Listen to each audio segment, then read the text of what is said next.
was good? Back with episode 2, Bit by Bit podcast. We found a name. He gonna, you know what I'm saying, send that check to whoever he need to send that to. He gonna send that. It's crazy. He gonna get the check to you. So if you watching this, he gonna get that to you. Yeah. So it's crazy because somebody on Instagram said bit by bit, and somebody on Twitter said bit by bit. I seen that. I don't know who said it first. I'll probably give them both like the money or whatever. But hella people were saying bit by bit though. Yeah, but I went to look, like I put it in time order to see who said it first. Oh, okay. Because Vic, you seen he commented, he was like, whoever said bit by bit going. Yeah, even Vic, shout out Vic. Vic even agrees with it. I think that's a dope ass name, especially with the whole brick by brick, bit by bit. Mm-hmm. Like, I think that's dope as hell. So we gonna roll with that name. Yeah. So yeah, bit by bit podcast. Bitcoin only. You're not gonna hear no other bullshit. No fuck coins. No XRP. What's some other coins you wanna name? V-Chain. I'm on V-Chain ass, Lito. Hey, Lito, if you watching this, hey, get that up, man. Let it go, Solana, bro. another popular. You ain't gonna hear nothing. It's just a Bitcoin. Yeah, podcast. Straight Bitcoin. So if y'all in the comments like, oh, what you think about? Insert fuck coin here, like we gotta mute that. If you talking about anything un-Bitcoin related in the comments, you gotta go. And what's crazy too is even if it outperforms Bitcoin temporarily, you know what I mean? I don't want to hear that. Yeah, because people will be quiet, and then as soon as like their fuck coin goes up, they'll be like, why would I put my money in Bitcoin? I can put my money in fuck coin. And you're like, okay, but then when Bitcoin goes down 10% and your fuck coin goes down 80%, you're gonna be quiet. Yeah. Even like that's what's happening right now. So we just get into the price. Yeah, so let's get to it. Last episode, you're gonna see the price was 104, but today the price is 96,000, and it had a low of 94,000. What was the like recent high? Where did it fall from? It fell from 108 to 96. Mm-hmm. So that's what, a $12,000 swing. Yep. How you feel about that? Hey, that's another load up opportunity. That's the way I see it. Like, and it's even crazy to me now. I even posted on my Instagram story. It's crazy how, like, you know, because we've seen that consolidation. We've seen the prices where it came from, and it's crazy to see a 6-figure Bitcoin, and then it pulls back into the 90s, and like everybody's yelling, like, "Is it over? Like, is it time? Is the bull run over?" To me, it's crazy. Like, we're talking about a $96,000 Bitcoin. 96,000. Look, think about this. Imagine we go back 6 months. What was the price 6 months ago? Give me like the June price. June. All right, let me go to the monthly candles. Okay, let's see.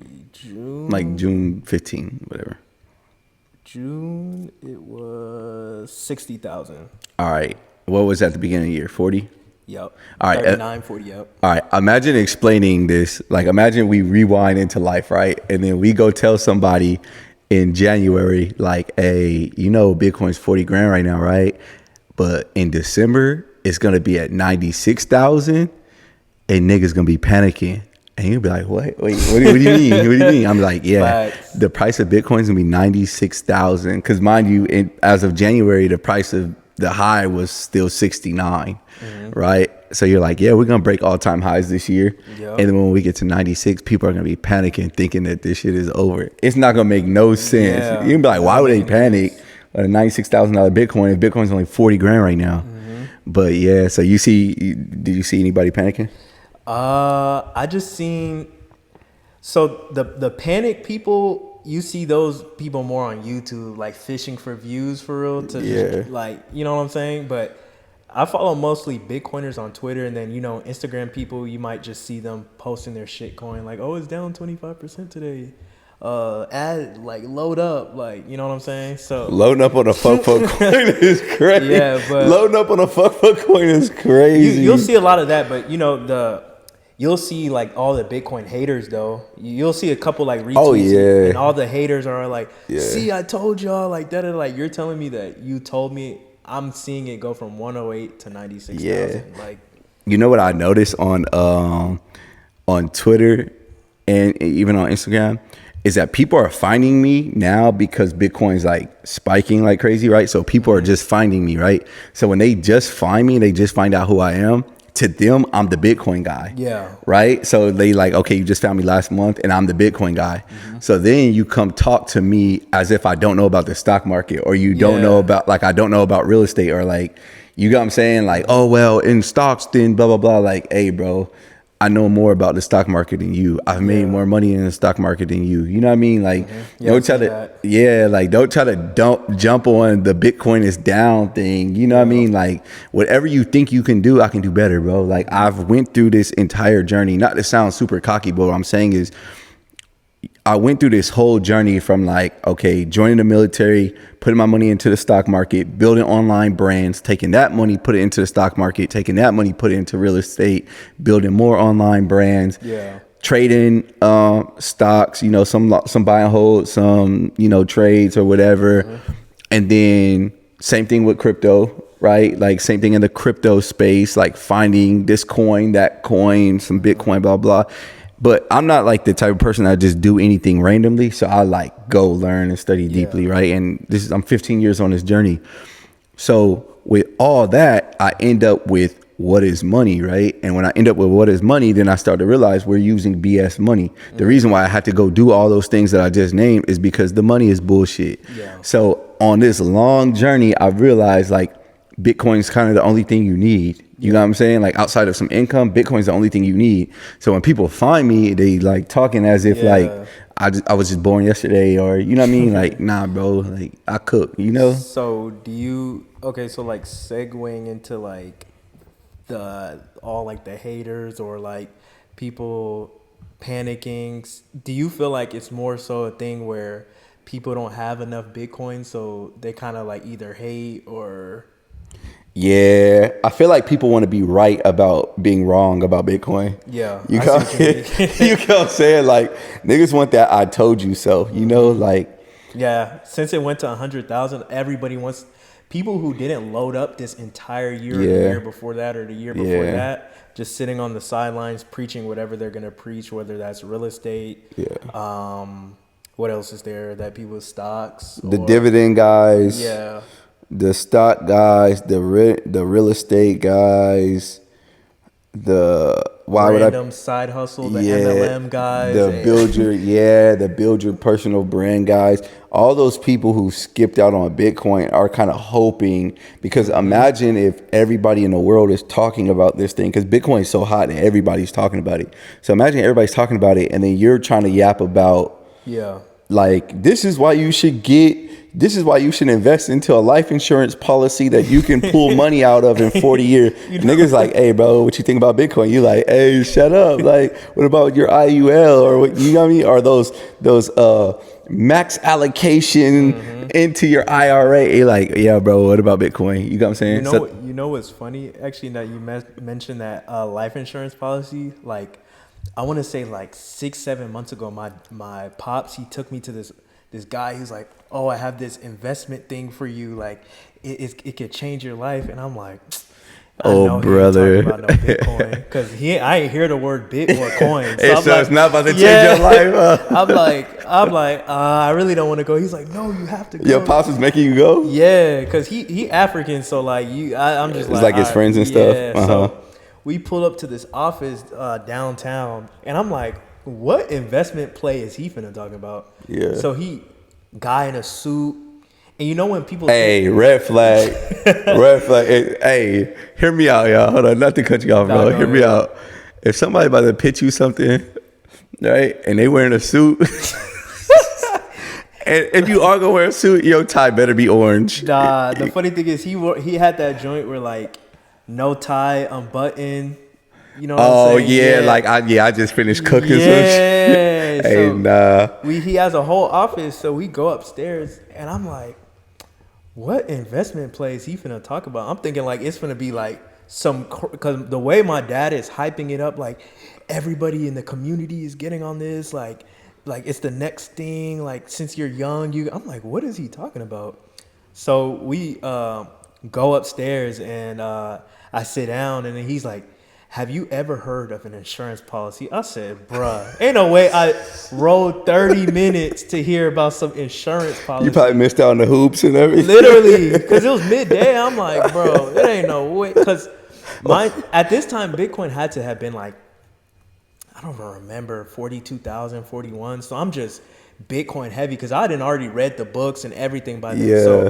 So he's like explaining to me like, oh, if you put your money here, then you're gonna earn 6%. Da, da, da. I'm like, bro, you don't even know what returns I can make with holding my money in Bitcoin, and I'm already knowing about like the inflation rate, the true inflation rate. So I'm like, my money isn't even growing, but you don't even know that. Like you're somebody trying to sell me insurance, but you don't even know about money. Yeah, exactly. Yeah. So yeah. I was just like, okay, yeah. You know when somebody's telling you some bullshit, but you just play along to get it over with? It's like the professional version of type shit. Yeah.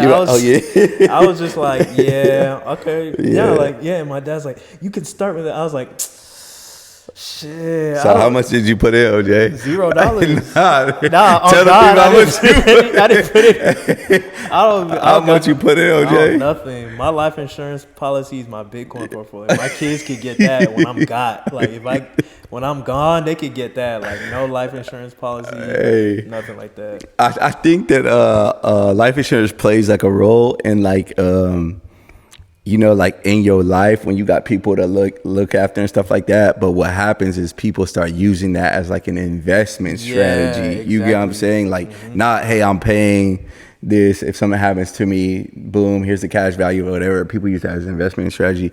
And if you're into that, hey, do that, but get you some Bitcoin, right? Yeah. So I think that's crazy because like how you said, like, okay, he might understand insurance, but you don't understand money. Yep. Right? Some people, y'all might understand stocks, but you don't understand money. Right? And I think a lot of people think they're the same things. Yeah. You got what I'm saying? Like, you might understand even how to make money, but you don't understand money. You might know how to make money with real estate, but you don't understand money. You might know how to make money in crypto, trading crypto, but you don't understand money. Money has its own properties. Money has its own uses. And if you understood money, you would understand why the dollar is a bad money. Like, it's not the best form of money. Yep. So if you understood that, you would know, okay, maybe I'm going to trade stocks to get some dollars to put it into sound money. Yeah. You got what I'm saying? Like, you would start to see like, okay, the money is bad, but this is what we use as a society. So what I'm going to do is like mine fiat. You know what I mean? I'm going to do this, that, and the third in order to get the dollars so I can get more Bitcoin. And I feel like once the viewers, or if you've already got over this hump of the money thing, but I think once the people watching understand what money is and the importance of a good money versus a bad, they'll understand why, like, your eyes will open on why these people in the Bitcoin space are so adamant about this thing, Bitcoin. Yeah. You know, like I was saying in the last episode, it's not that Bitcoin, like, we're just so Bitcoin fans and we like decentralized, we're these techie guys. We're just trying to put our fiat in something that's a hard earnest money. Yeah, we're not basically, like, we're RNs looking for an escape route. Right? So like, it's like, bro, like, we just RNs looking for an escape route. Like, if the escape route was let's say gold or something, we would be on that, right? Yeah, exactly. Like, so once you realize what the problem is, then you'll appreciate the solution. And the thing is, you're gonna learn about the solution, and then you'll look for the flaws in the solution. And you'll be like, wait, this thing don't really have too many flaws, you know? Yeah. Or the what could go wrong in Bitcoin is like, it would take some type of crazy event for this thing to not work. Yeah. So you're like, this is the escape route, right? So with that being said, when the price in Bitcoin falls against the US dollar, Bitcoiners understand that one Bitcoin is one Bitcoin. Yeah. Right? Mm-hmm. It's the people who they're still in this paradigm over here. So they're looking at the US dollar point of it, right? And they're like, oh, it's going down. Like, our Bitcoin's going down, our Bitcoin's going up. But in reality, one Bitcoin is one Bitcoin, right? Mm-hmm. So But if you understood that the Bitcoin itself is more valuable than your dollars, then you would appreciate it going down so you could buy more Bitcoin, right? So imagine like, I was saying this, that like I measure my net worth in Bitcoin, right? So everything else that I have is outside of Bitcoin, right? So hypothetically speaking, let's say I have 10 Bitcoin, right? And the dollar price of Bitcoin goes from 110 to 60. I still have 10 Bitcoin. Yeah, exactly. Like I still have 10 Bitcoin. Now the dope thing about having 10 Bitcoin and the US dollar price is down is that when I get some more US dollars, I could add to my Bitcoin stack for cheaper. Exactly. You got what I'm saying? Like the goal is still to add to the stack. I don't care about what the price is, but the price is cheaper right now. So I can add to my stack even, you know? Yeah, and I think people need to understand that, like, you need, like you were saying in the last episode, like, you need pullbacks. You need, like, you don't want it to just go straight up. Yeah, we wouldn't have no entries. Exactly. So even though both of us still preach the dollar cost averaging, you know, regardless what the price is, but if you catch it on a day where it's like getting beat up from where it fell from, then you just have an opportunity to get more Bitcoin than you were before. And that's at the end of the day. Once you see things from the Bitcoin standard, then you'll realize at the end of the day, I just want more Bitcoin. So if the price go down, cool. That means I get Bitcoin for cheaper. You have to thoroughly understand it. Yeah. You got what I'm saying? Like, it's not something that like you can preach but not live, or it's not something you could just go yap about. Like, you really have to understand this. And even segueing into like the dollar, like, you know, like stocks or like other coins, people are so raved about, or even your house or different things, people are so raved about it nominating in dollars, right? Yeah. So you know how, like, you know, the price, you see the price going up and you're like, well, of course the price is going up because the dollar's purchasing power is going down. They keep bringing more dollars into circulation. Yeah, exactly. So of course it looks like this is going up, but is this more valuable than it used to be? Exactly. And the answer is no. Exactly. You know what I'm saying? Like, a house is still a house. 10 years later, like, so what does a house do for you this day, this day, this day, this day? Okay, it provides shelter, it's a good community, yada, yada, yada, keeps you warm. Okay, cool. 10 years later, what value does that house provide? The same exact thing. Exactly. But the price went up because there's more US dollars in the entire globe. Like, the whole global monetary supply has grown. So people are going to put their money into real estate, and then that's going to send the price of the house up.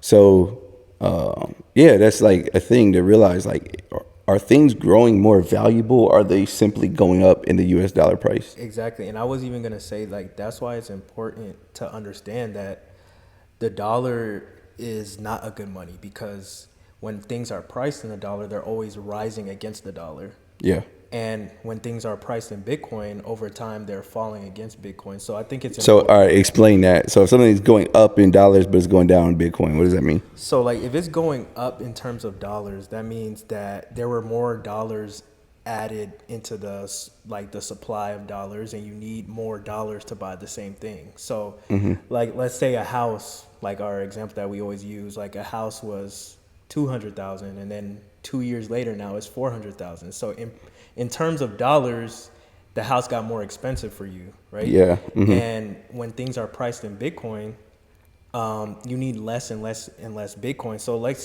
say in 2015, right, your house might have been 60,000 Bitcoin then, or All right, so let's use like a $10,000 Bitcoin, right? So that was 4 years ago. So let's use a $10,000 Bitcoin or a $200,000 house, right? So starting off, the house costs 20 Bitcoin. Yeah. So on the Bitcoin standard, the house costs 20 Bitcoin. On the dollar standard, the house costs $200,000.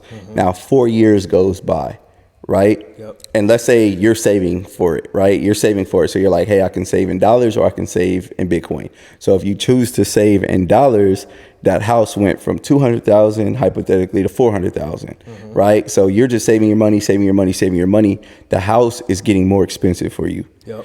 But if the other you, or let's say me, I'm saving my money in Bitcoin, I say, okay, I'm going to put my money into Bitcoin, $10,000 Bitcoin, that's 20 Bitcoin, right? So I got 1 Bitcoin. So I'm gonna buy 1 Bitcoin. So I only have 10 grand to save. Yep.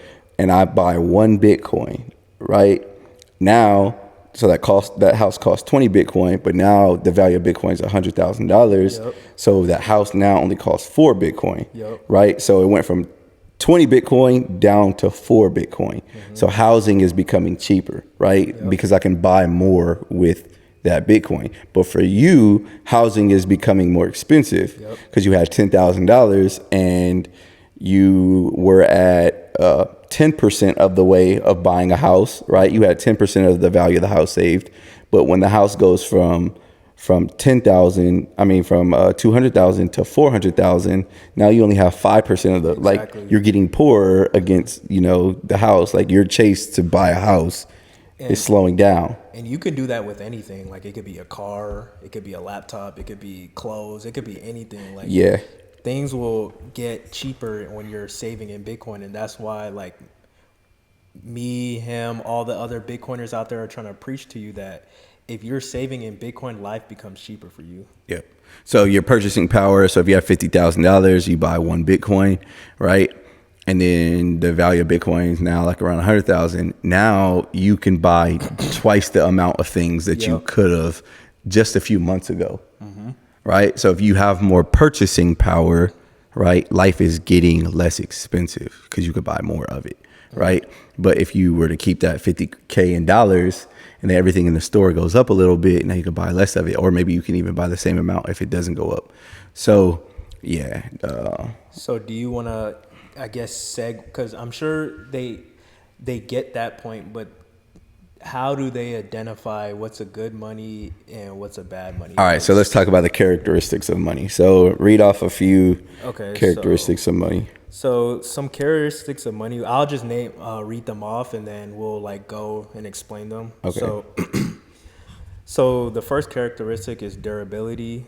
Wait, hold on. Before we even get to this, the reason why you should know what characteristics that money should have is therefore you don't have this idea in your mind that like, hey, let's use a banana for money. Exactly. Or like money is completely made up. Like we can just, why do we even have money? Like, no, you need it because you need to exchange things and you need to store value. So if you need it because you can't trust random people you don't know, right? So then you can use money as a form of trust. Now, with that being said, because you know that we need money, we need good money. So the characteristics of good money would be? Okay, so durability, portability, divisibility, uniformity, limited supply, acceptability, stability of value, a unit of account, a medium of exchange, a store of value. And I know you had one more that was really important that you added, and a system of control. Okay, so let's talk about a few of those. So I guess with the durability, we can talk about the ones maybe that people won't under, because I'm sure durability, you need something that's durable, won't break on you, it's not going to erode. You put your money under your mattress and then 5 years later you lift up the mattress and it's gone. That's not a good money. That wouldn't serve as a good money.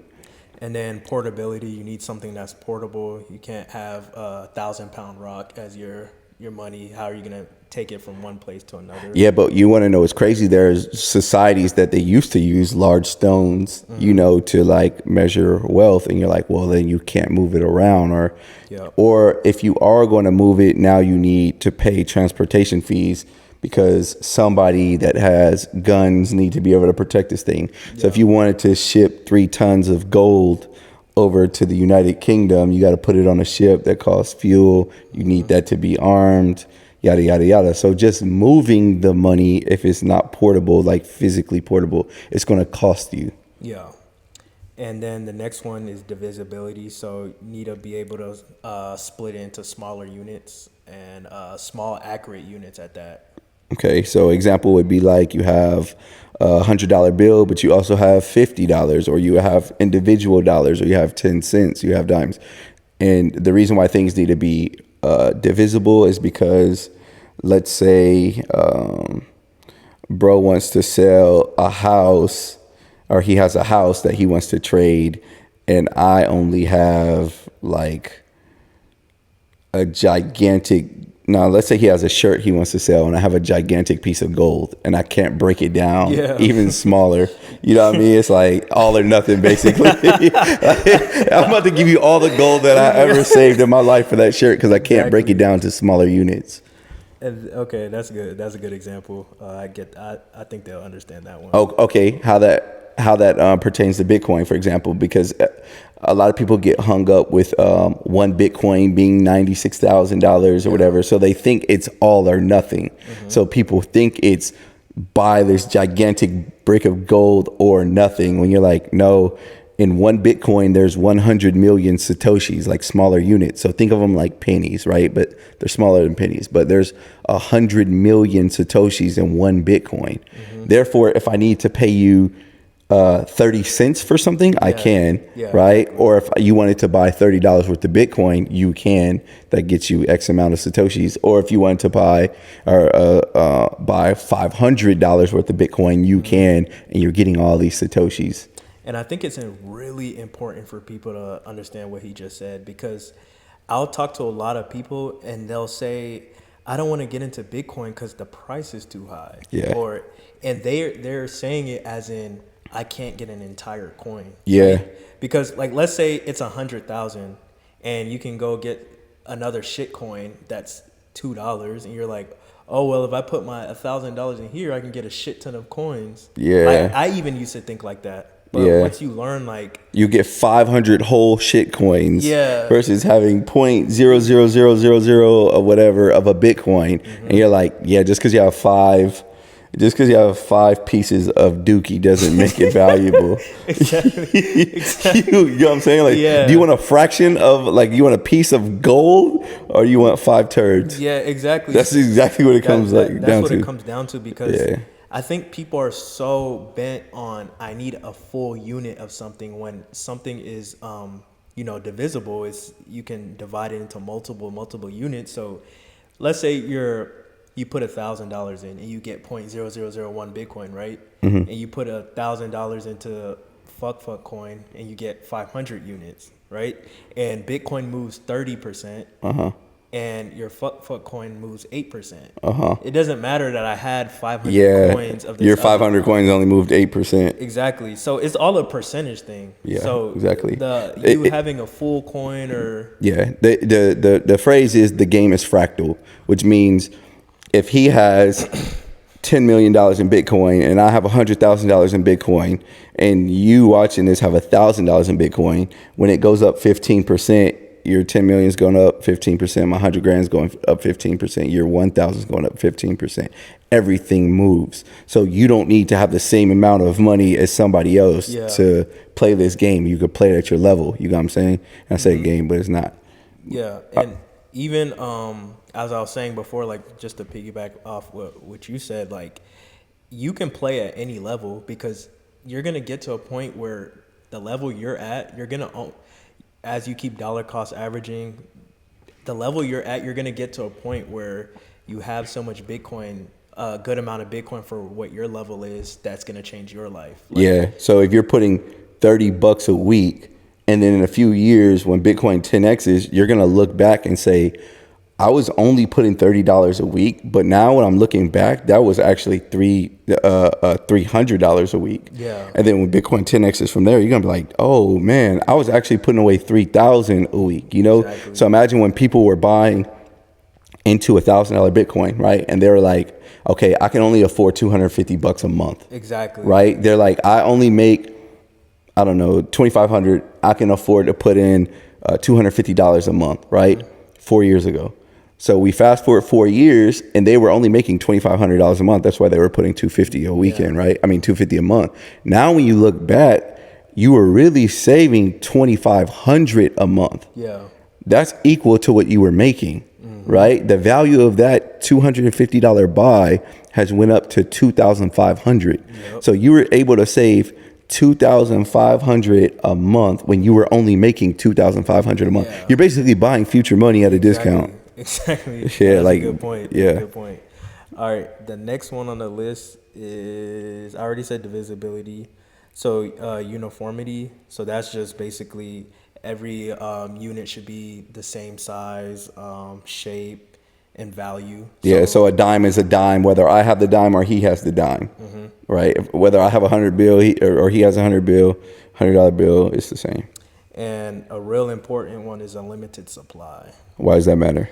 Because so we know that what causes inflation is adding more units into the supply. So if there's an unlimited supply, then that means the rate at which you're being inflated will be going up forever. Yep. So let's say if with the dollar in the banking system, how all the money, most of the money is created, we know that how they try to paint it to seem like inflation is just a thing that we all have to accept it, but no, we don't have to accept that because it's only a thing because there's not a limited supply there. Yeah, and supply has to be the supply of money has to be scarce because what you're trading it for is scarce. Yeah. Right? You're trading it for your time, right? So you have to draw the connection between your time and your money.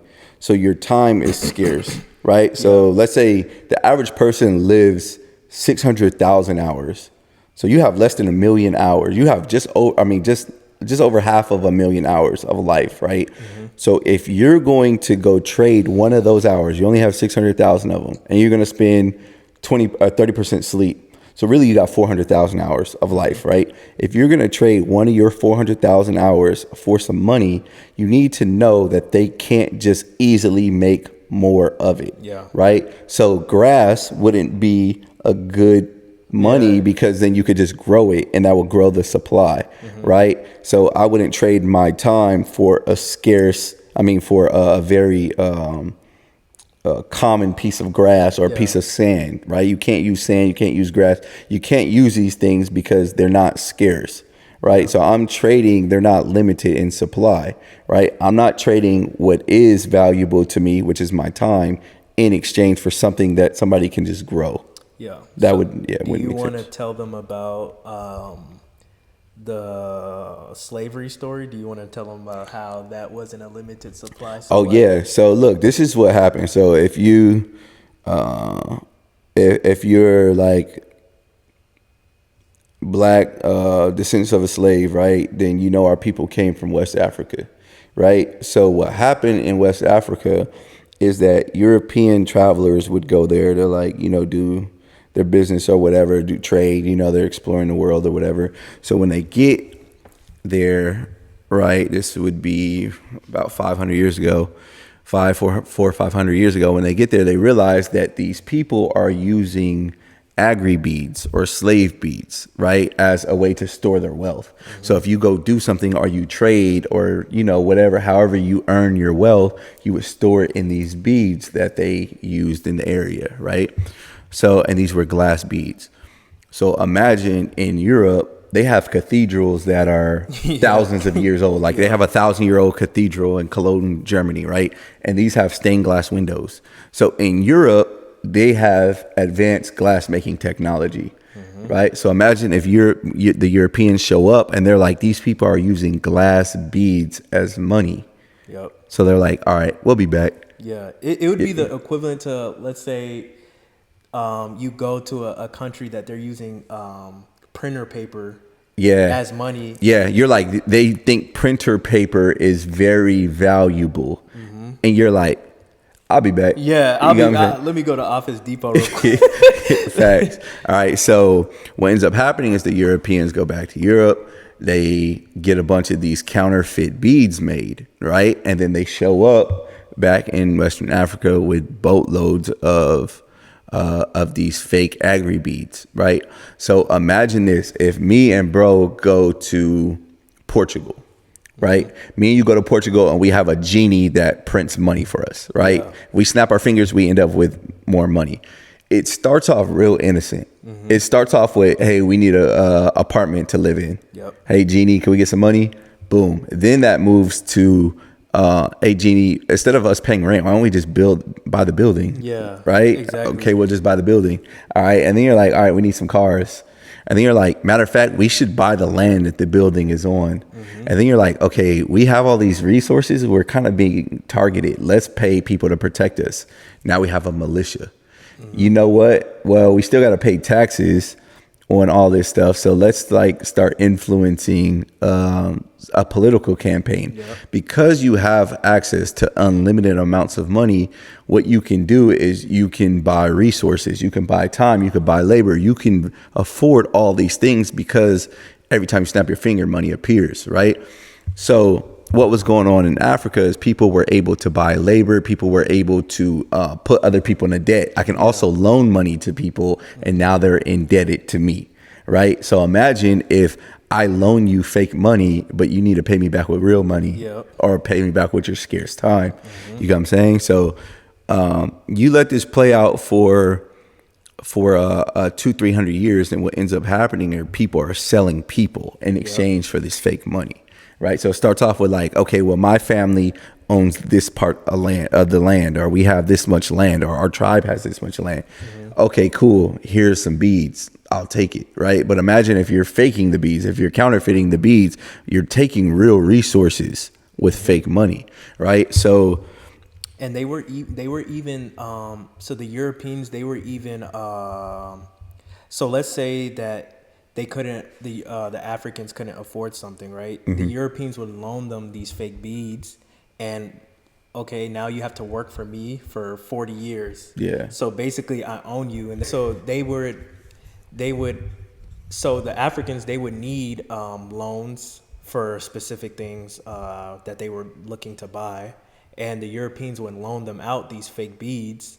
And in turn, if I loan you these fake beads, then you have to do work for me. Yeah. And they would be so far into debt that that's where they kind of started like selling themselves and trading people. And now, we don't want to say that the reason why they were enslaved was because of fake money, right? No, the fake money helped it happen.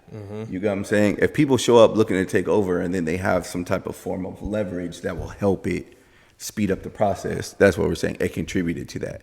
Now, what I think is crazy about this, this also happened in Northern Africa. The Portuguese people went to Northern Africa and they did the same thing to the Arabs, but the Arabs were using these cloths, right? They were using this cloth as money. Now, the crazy thing is when they enslaved the Arabs, they would have them make the cloths. That's crazy. So you're sitting there making the thing that you were, finessed out of or whatever.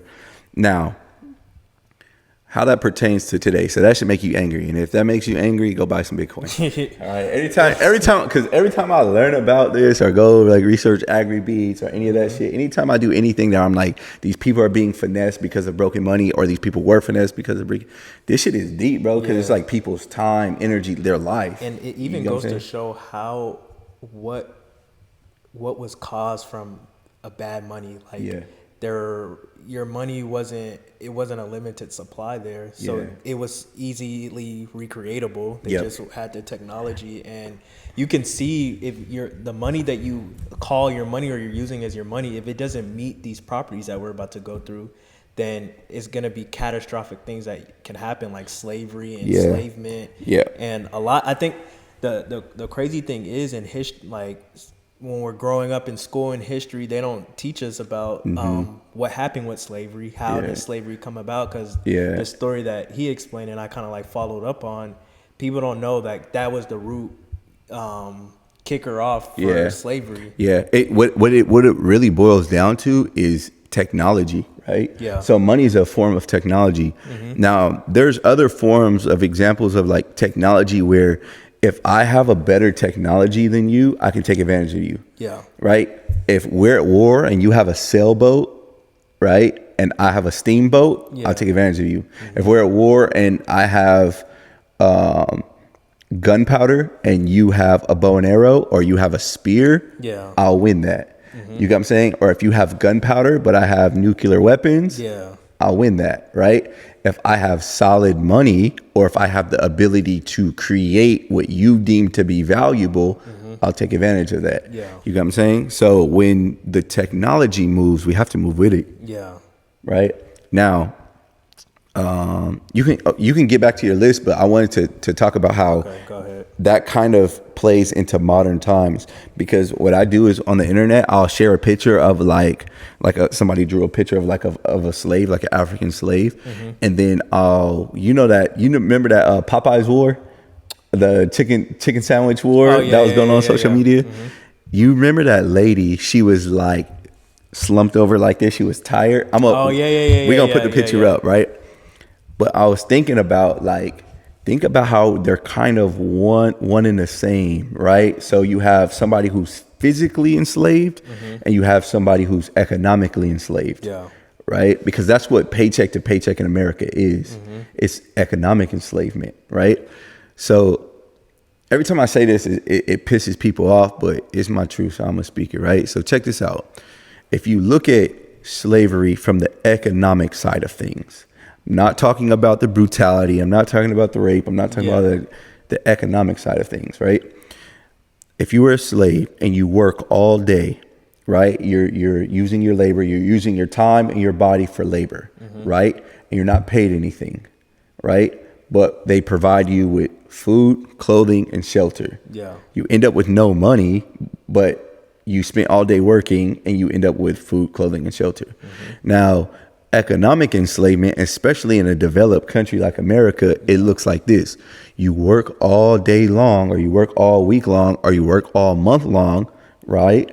But you get paid money. Yeah. But that money is just enough money to buy you food, clothing, and shelter. No, that's crazy. And you end up at zero. Yeah, exactly. You get what I'm saying? And you're like, this is kind of the same game, bro. Like, how's it that we're the wealthiest country in the history of the world, and we have people who are just, getting by? How is this possible?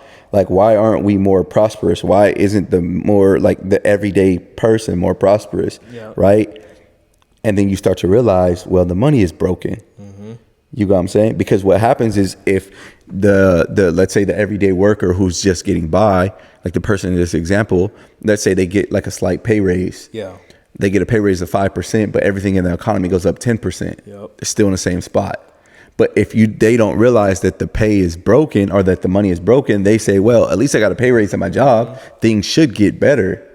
I'm working more, or I'm taking on more responsibility. That's why they gave me a pay raise, right? So your job's like, you moving up. Here's a pay raise.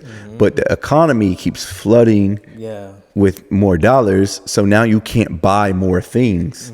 So you're still stuck running on a treadmill, right? So you have more dollars, but you don't have more purchasing power. Exactly. And that's the whole name of the game, right? So I started even thinking about this is like economic enslavement, but it seems kind of normal or whatever, because at least you have access to the internet. Yeah. At least you can watch some TikTok and entertain yourself. And you're like, hey, bro, this is the wealthiest country in the history of the world. We shouldn't have people who are just getting by. Yeah. Right. So the people are like, hey, like, if I'm working a full-time job, I should be able to comfortably afford a place to live and groceries and healthcare at the bare minimum. Yep. You could barely do that. You could barely do that in the name of the game. The money is broken. Yep. Right. So if you work for something, they just flood the economy. The value of your dollar goes down.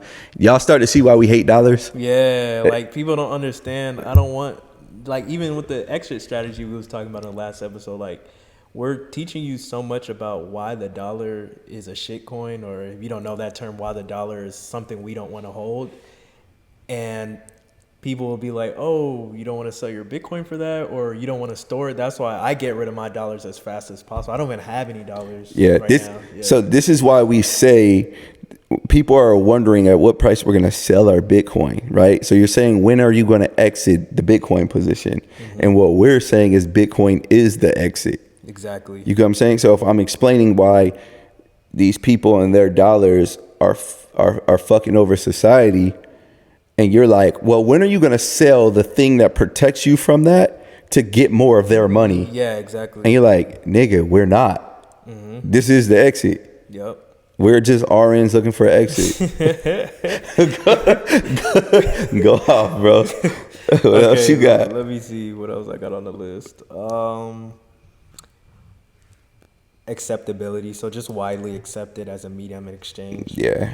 And then, if you go to one store and you spend money, you should be able to go to the next store and spend money, or you should be able to spend money in cash and spend money, like, digitally too. Like, it should be widely accepted. Yeah, and that's basically same segue into medium exchange, like what Okay. you just explained. All right. Medium exchange is us swapping out items or value in exchange for the money. Uh, Unit of account, somebody acts as a standard measure of value. Yep. So So $100 should buy you $100. Like $100 should buy me around the same thing. yeah, and even with that unit account, people back then would try to barter Yeah. for things like, let's say like you have a goat and I have corn, right? Yeah. Let's say you don't need corn right now. Yeah. So for I you, can't force you to be yeah, like, exactly. hey, or you can't force me to be like, take your coin. Yeah, exactly. So it needs to be a unit of account. That also goes to the trust thing. That good money reduces the reliance on trust, Yeah. right? Because think about it. If it's like me, you, and the rest of the guys, right? We don't really need to exchange money, right? Or we don't need to like somebody goes to eat, somebody pays. Next time we go do this, somebody pays. Like, and we're kind of keeping a credit score in our head of like, this guy's good for it, or he looks out. Like, so we don't actually need to exchange the money, like some people like, hey bro, I bought a pizza and you ate 3 slices. Can you cash at me $7? Yeah. Right. So what happens when you use good money, or what happens when you use money itself, is it kind of reduces the need for trust, right? So if you were to say like, hey, let me get some oranges and next time I'll pay you back. But if I'm like, well, I don't know you. Yeah. So let me just get this thing that I can go use somewhere else. You got what I'm saying? Universal, like. Yeah, it's universal. I don't really need to know where you live, or I don't need to wait 8 months for you to grow a cow or something, or breed a cow. I can just take this thing. So it kind of helps with the trust thing. Yeah, that's a good point. I think this next one's gonna be yours and everybody's favorite. A store of value. Numbers. If you want to do, be everybody's favorite. if you want to do numbers, so Bitcoin has this thing called, in the Bitcoin community, we call it number go up technology. NGU. So there's this thing that's inside of a Bitcoin. It just makes it go higher. But no, so a store of value, it means that I spend my time, energy, and effort working in exchange for money, right? And what I am able to buy, like I'm storing my value. My value was my time, and I transferred it into money. And I need that value to maintain. I need that money to maintain its value, meaning in 5 years, I should be able to buy about the same things or even more, buy more things, right? But I shouldn't be able to buy less things, right? So if I'm storing my value, I need it to not fall, right? I need whatever I'm storing my money in to not fall, right? So if you were to look at the dollar, it's not a store of value, because what you're able to buy year over year goes down. So your dollars are like ice cubes, right? So imagine you get paid and then you get paid in ice cubes and then you put your money into the freezer, right? Now, the whole problem with you putting your money in the freezer is you're not in control of the temperature. So if somebody says, let's turn the heat up, now they just melted your value. You know what I'm saying? And that's the way I see the dollar, right? It's like an ice cube. You're getting paid in ice cubes. It would be in your best bet to take those ice cubes and swap it for something that's not going to melt, right? And like we said in the first episode, the reason why people don't realize that it's not melting is because they're like, bro, I had 10 grand in my account, and now when I log in, I still have 10 grand. Exactly. And you're like, yeah, but can you buy $10,000 worth of stuff? You're not gonna go in the grocery store and get the same amount of groceries for 10,000. Yeah, exactly. So if you're swapping something scarce, your time, for something else, that thing needs to maintain its value. That's a good point. Okay. And then Bitcoin has that it's like a microchip. you gonna have people. I know. You gotta put a disclaimer that he just playing around. There's this microchip in Bitcoin, and it makes it go higher. It's like a rocket. Okay, so do you want to talk about the difference from currency and money? Yeah. So, money, what we just described, all those values that we just described, or all those properties that we just described, is what makes a money, right? So maybe you can find this in gold, right? But a currency would be something that a country or an organization issues, right? So if you go to GameStop and you have to use GameStop dollars or GameStop bucks, that's their currency. Yeah. If you come into America and you have to use the US dollar, that's their currency, that they're correlated. So this is why the dollar was backed by gold, right? Because if I'm an organization and I can just print as much money as possible, then my thing would be valueless. Yeah. Right. So do you think with the dollar being backed by gold, do you think it being backed by gold what gave people the ability to trust the dollar? So once they depegged it in 1971, do you think that's why we're still trusting these pieces of paper? Because there's no difference from $100 bill that I get from the bank and a monopoly money, because it's just paper. Yeah, exactly. So do you think that it being backed by something that was considered a money, well, still considered money now, but there's Bitcoin has better properties than gold, but do you think that since it was backed by gold at one point, that's why people trust the dollar today? Yeah, exactly. Because people, I don't even think that people realize that our money isn't backed by anything. Yeah. Right. It's not. Yeah. So if we're speaking correctly, our currency is not backed by anything. Okay. Does that make sense to you guys? So if you have a money, like an actual money that has all these properties, right? What brings it value, what brings the money itself value, is that it has those properties. If something does not have those properties, they need to be backed by something that does. Exactly. Right? So your country's currency, the dollar, should be backed by gold. Right? So even like a lot of people say like, oh, what is Bitcoin backed by? And you're like, well, it's money itself. Yeah, exactly. You got what I'm saying? Well, we could talk about what brings it value, but it doesn't need to be backed by anything because it's money.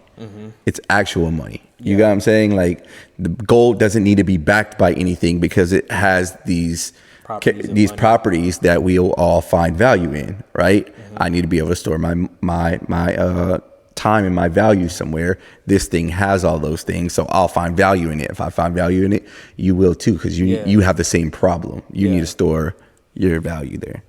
Okay. So so I think that people think that the dollar is backed by something, or because it has been backed by something for a long time, that we think like, oh yeah, we can trust it. But now the dollar is just like trusting the government. Yeah. Right? Exactly. Now it's just trusting the government. And another thing too is when you have bad money or when you have currency, it kind of brings on bad behavior. So think about this. If you have gold, right?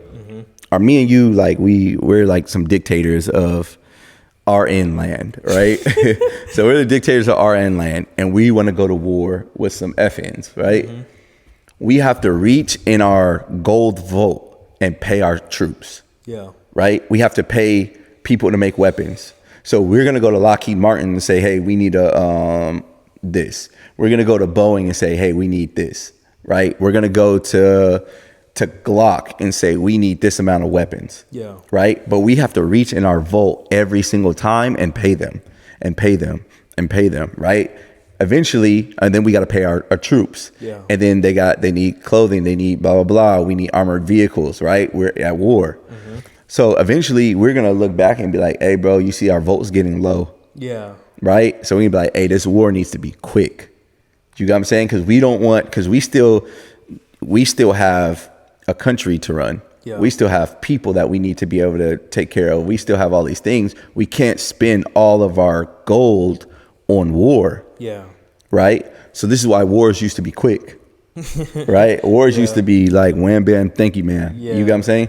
Now imagine we don't have gold, or we're not using gold like, as it's intended, and we're gonna go to war with currency. Right? We can pay Lockheed Martin for as many bomber jets as we need. Yeah. We can get an unlimited amount of Glocks because we're printing the money. Yeah. Right? We can pay troops. If half of our troops died, we can just offer more civilians more money to get more troops. Yep. You got what I'm saying? Gas, vehicles, we're printing the money itself. now wars last a decade. Yeah. There's consequences for not using real money. Yeah. Right. And it makes it easier to bullshit people and to bullshit society.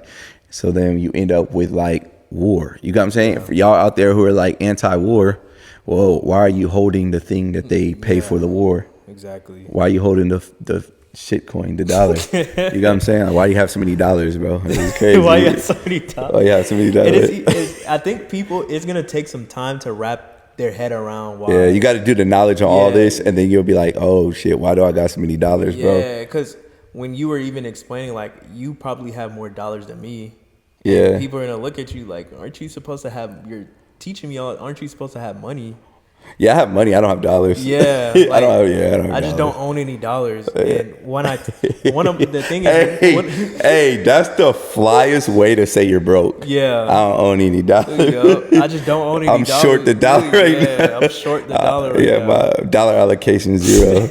You know them sophisticated people be talking. My dollar allocation. I'm zeroly allocated, 0%. Yeah, 0% allocated in dollars, bro. And the thing is, so when funny thing is, when the Bitcoin price hit 100,000, one of my boys was like, "Damn, like I want to buy some Bitcoin right now, but I'm too scared." And I'm like, "Bro, think about it." I sent him that the purchasing power of a dollar. The chart is just going straight down, and I'm like, "You should be more scared holding dollars than buying Bitcoin." Why you have so many dollars, bro? Exactly. Like we know for a fact that the dollar's going down. What's crazy is this is on the Federal Reserve's website.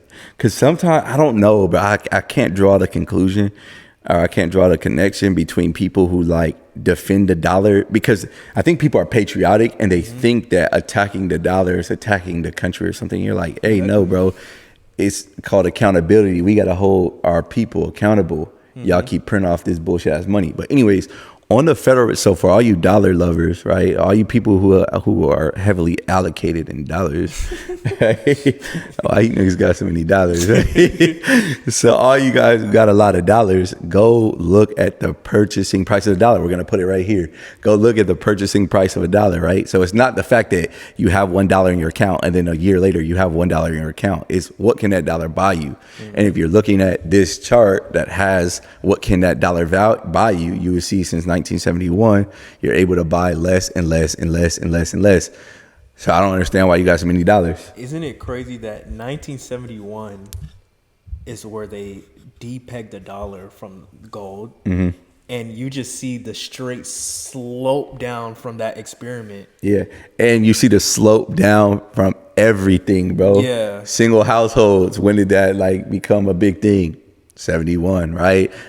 Divorce rate 71, like everything like after 71, everything goes to work. And it's kind of crazy too, because think about the concept of like sending women to work, right? So we're like majority of human life, women just, they took care of the house or whatever, right? But think about it. If your dollar is losing its value, then you need two people to go get dollars. So now it's not like, hey, love, you hold the house down, I'm going to go out and deal with the world. Now it's like, hey, these dollars really not hitting like they used to. So can you go to work too? You know what I'm saying? Funny, all these, them relationship podcasts where they be like, nah, it's because the women aren't the same, and they don't. She don't like doing this. She gotta go get dollars, bro. She gotta go get dollars. She gotta go get dollars. If you had Bitcoin, she wouldn't have to. She wouldn't have to go. She wouldn't have to go there. Like, so what do you want me to pitch in for the bill? I got it. Nah, I got my Bitcoin. Yeah, I got my Bitcoin. Like, that's crazy that hold the house down or something. People don't even realize like everything.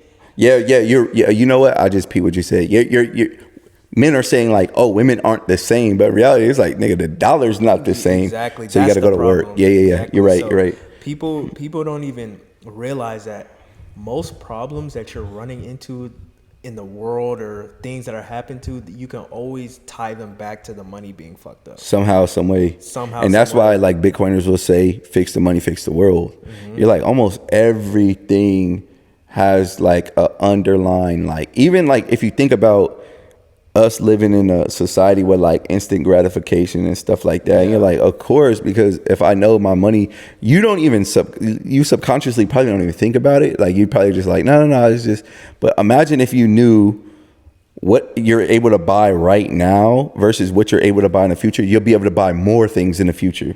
You would stop. You'd be like, why would I go give them money for a new car when my car works? Yeah, exactly. It changes everything about life. You're like, so get rid of my car that works in exchange for another car that's going down in value, or I could keep my money and then what I would have bought that car with in 4 years will buy me a house. Yeah. And then in 4 years will buy me a farm. You got what I'm saying? You're like, And it makes you think different. And they will, even like after you watch this episode, what I said in episode 1 about the $600 t-shirt, there would be no $600 t-shirt. Yeah, it wouldn't be no $6. You'd be like, well, hey, bro, tripping. Yeah, like you'd be like, this nigga tripping, bro. Like Gucci, like what's the difference from this $10 shirt I have on from because they printed this logo on it? That wouldn't be a thing. Yeah, because somebody else would then go get the same quality, the same material, and be like, he's selling it for $600. This is the same material. Yeah, give me $10. Exactly. And then somebody will come behind him and be like, give me $3. And then there would be a natural competition for the customers, and one of the things to get customers would be the price point. You got what I'm saying? Because if you guys are catching on, the way that we try to signal our status and try to signal all these things is like, hey, look how much money I have. I can blow X amount on a shirt, or I could blow X amount on a watch. But imagine if you knew that $600 in the future would be worth a lot more. You'd be like, nigga, I'm not giving it to you for a t-shirt. Yeah. You that crazy. Wouldn't be the flex anymore. You wouldn't even be that wouldn't be a flex. You'd be like, you're having more units of whatever the money is. You see, that's why I measure my wealth in Bitcoin. Yeah, exactly. You know what I mean? Like it wouldn't be, oh, I got these Gucci shoes. I have this PS5. I got this watch. I got this bracelet. You'd be like, bro, all that, because when you price it all in Bitcoin, it's falling. Exactly. So if you guys understand what we're saying, you price these things in Bitcoin, you're like, hey, that's a shit coin. This watch is a shit coin. Everything's a shit coin, right? And the thing is, so it starts to make you realize, like, what do you value? Yeah. Your freedom. Exactly. This thing is giving me more of that. Yep. So. And people, I think after this episode, people would be like, damn, I never really looked at Bitcoin like that. It might be some Bitcoiners who are just watching it because, if you're in the Bitcoin space, you just like hearing about Bitcoin. But this is like really for like the common person. Like, damn, I didn't even think about it like that. Yeah, because the money is losing its value. That's why you feel like escapism. That's another thing. Yep. All right, look, when I was in the Army and I lived in Europe, every week I would travel somewhere, right? Like it would be the weekend. I'd be like, hey, I'm going to this spot, this spot, right? And in the moment, I'm like, I just like to travel, But then as I start I get out of the Army, I start building businesses, I start reading more, I start finding what I actually like. I started traveling less, but I would go somewhere I was truly interested in, right? So when I lived in Europe, I would go places just to go there because it almost feels like, man, I'm working, what am I doing in my life? It almost feels like I was wasting my life, even though, I was doing something good. It feels like I was wasting my life. So just the thrill of traveling is like a little dopamine hit. You know what I mean? It's like, oh man, my life is boring, but in 6 months, I'm going to be able to go here. I'm going to go there. You know what I mean? And you're like, bro, because then when I got money, I would go places, but I would go places I actually want to go here because it's cool. The culture, they have these things. I'm not just about to go anywhere now. Yeah, I see what you mean because I feel like people now, they're just going wherever, whether it's their way of flexing or if that's their way of it's so like a dopamine. It's like a dopamine hit. You feel good because you're like, bro, I've been stuck in this cubicle for 3 months. I'm about to go somewhere. Yep. You got what I'm saying? But imagine if you didn't have that feeling. Imagine if you're just comfortable at home. Then you're like, okay, I want to go to this spot because they have this type of food and this is they don't even have these type of animals over there, so I want to try this, or they speak this language, or these are the indigenous people that still have you would tie to hey, I'm going somewhere because I want to go check it out. And it wouldn't turn into a big Instagram flex. You got what I'm saying? Because it's kind of deep. That's how I started looking. I'm like, damn, bro, ask yourself this, if you couldn't buy something, if you couldn't post something, would you buy it? Yeah. And you're like, bro, half the time you be doing stuff, it just be to show other people. That's a good point because let's put it like this. Would you would you go travel to that place if you couldn't post it? Let's say they're like, okay, no pictures in this entire country. Are you still going? Yeah. Most people would be like, nah. Or they're like, you Or can they're take pictures, but you have to, if they go up on, we have a tracker. If it goes up on social media, you're going to jail. Yeah. People would not go. Yeah, people wouldn't go. And then you know what would happen? The true travel enthusiasts would go. Would be there. That's what we were saying earlier in the other. I mean, in the other episode, is that the people who really want to do things would do them. Mm-hmm. Like how we were saying, like the people who really want to build a business, would build the business. But instead of it being 30 out of 100 people, now it's 5 out of 100. Yeah, because that's how I even feel now, because since I've adopted like a Bitcoin standard, if I want to start a business, it's going to be because I actually really am passionate about that, because I don't have to do it. Yeah. But then, because you're going to do numbers. Yes. that number go up. Yeah. That number go up technology. That NGU. That shit crazy. But, it's because I actually want to do it, and the quality of what I'm doing is going to be high. So everybody that is interacting with my business or benefiting from me starting that business is going to get better quality. Yeah. Even from a business standpoint, think about this. If me and you are competing in business, right? Mm-hmm. Let's say that we are both like making those tables, desks. Yeah. Right. Let's say we're both making those desks, and there's going to be times in life where everybody is shopping, everybody has money, and there's going to be droughts, right? But let's say your company is on a Bitcoin standard, right? Let's say your company stores its treasury in Bitcoin and mine doesn't, right?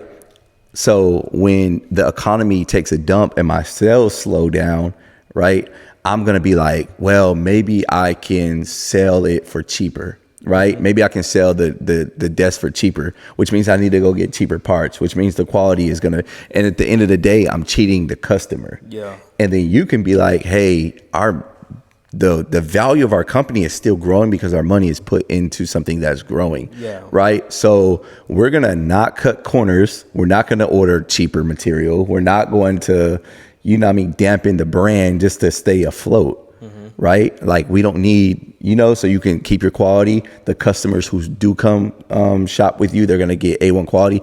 Now imagine 10 years go by and now they're comparing your desk to my desk. They'd be like, nah, man, like Chris' desk used to be dope and now they fell off. Look at Forever 21 clothes. Yeah, that shit right? ass. It's ass now. But this is what happened. This is why brands are like falling off, or the things that used to be good quality aren't anymore, because people are forced to go get cheaper ingredients, go get cheaper material.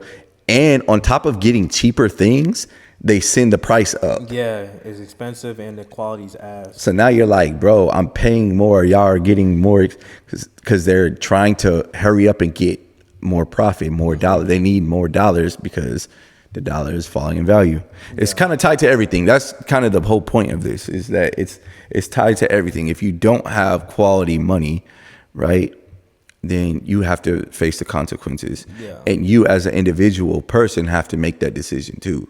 Yeah, and I think what would be dope in the next episode is like basically, so now that they understand the money aspect, the money's fucked up, and they understand, okay, now we know the problem. I think it would be cool in the next episode if we explain like, okay, what about Bitcoin? What is its properties, and how is it better than the other, stores coins? Yeah, that's a good way to do it. The first episode is the introduction. The second episode is like, we're gonna introduce you to the problem, and the third episode would be like, all right, here's the solution. Yeah, and then we can even, show, because people learning about this, I'm sure some of them are investing into something, whether that's S&P 500 or REITs or different things like that. So we can also explain the differences and how Bitcoin is outperforming those, why Bitcoin is a better store of value than all the other shit that people be doing, all the other shit coin shit that people be doing. All right, cool. So we hope y'all learned something. We hope you learned the different properties that money should have, and the problem with the US dollar, especially not being able to store value, right? And then you can see how the consequences in society play out when you have currency and not money, right? So we have currency, right? Like the peso is currency, the euro is currency, right? The bolivar is currency, the dollar is currency. And to even get more specific, fiat currency, because it's not backed by anything. Yeah, exactly. So it's fiat currency. So, oh yeah, book recommendation. Here you go. Fiat ruins everything. So money that's not backed by anything, right? Fiat currency ruins everything. And by the way, there have been like hundreds and hundreds and hundreds of fiat currencies in the history of the world, and every single one of them have went to zero. So, and where do you think the dollar's headed? It don't got that NGU. Hey, the dollar do not got the number go up technology. Elon Musk need to put that NGU in the dollar or something, or you could just buy some Bitcoin, man. So if you're watching this, we appreciate it we appreciate y'all for rocking with us. Yep. Hopefully y'all don't have too many dollars, but if you do, why you have so many dollars, bro? And if you made it to the end, put NGU in the comment section. Yeah. That's how you know if a nigga made it to the end. Yeah, we know you made it to the end. Yeah, drop an NGU. Yeah, so when I see them NGUs, I'm be he a RN. He a RN. All the RNs respect the NGUs, you know what I mean? Yeah. All right, y'all. I'm Chris, this is OJ. We out. Hey, my boy.